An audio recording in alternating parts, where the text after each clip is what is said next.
Vloggers ng Bagong Pilipinas. Vloggers ng Bagong Pilipinas. Serving the Republic of the Philippines for more than 75 years. Ito po ang Presidential Broadcast Service. Ito ang Presidential Broadcast Service Radyo Pilipinas. Radyo Publiko ng Bagong Pilipinas para sa Bagong Pilipino.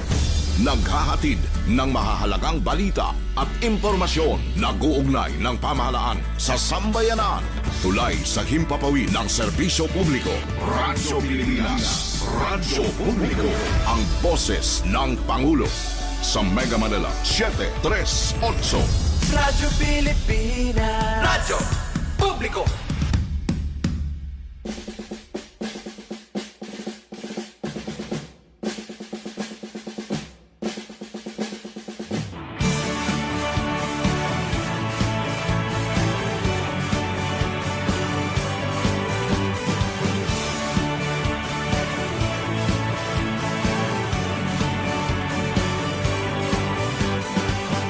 May bagong silang, may bago ng buhay, bagong bansa, bagong galaw, sa bagong lipunan.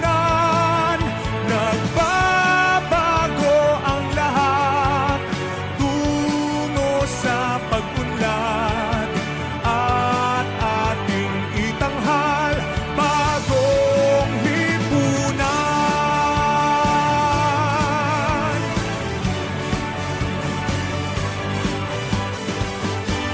Gabi nagmaliw ng ganap at lumipas na ang magdamag.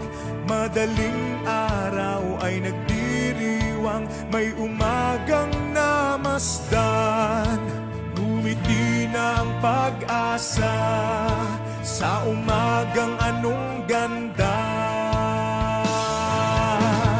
May bagong silang, may bago ng buhay, bagong bansa, bagong galaw, sa bagong lipunan. Nagbabago ang lahat, tungo sa pag-unlad, at ating itanghal, bagong lipunan. May bago ng buhay, bagong bansa, bagong galaw, sa bagong lipunan. Nagbabago ang lahat, tungo sa pag-unlad, at ating itanghal, bagong lipunan. Bagong lipunan.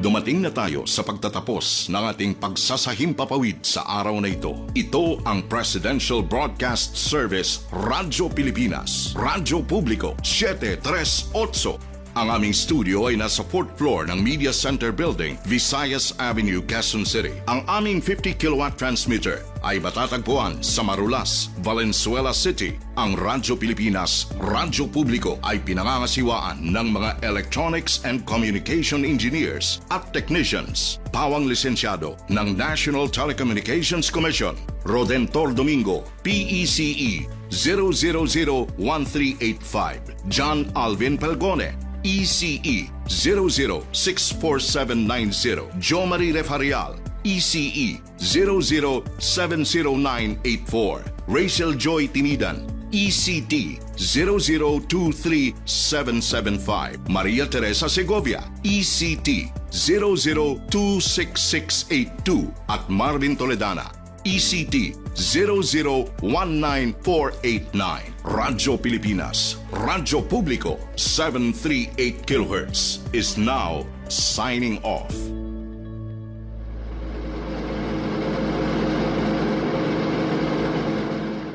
Bayang magiliw, perlas ng silanganan, alab ng puso, sa dibdib mo'y buhay. Lupang hinirang, duyan ka ng magiting, sa manlulupig, di ka pasisiil. Sa dagat at bundok, sa simoy at sa langit mong bughaw, may dilagang tula at awit sa paglayang minamahal. Ang kislap ng watawat mo'y tagumpay na nagniningning. Ang bituin at araw niya kailan pa may di magdidilim. Lupa ng araw ng walhati pagsinta, buhay ay langit sa piling mo. Aming ligaya na pag may mga api, ang mga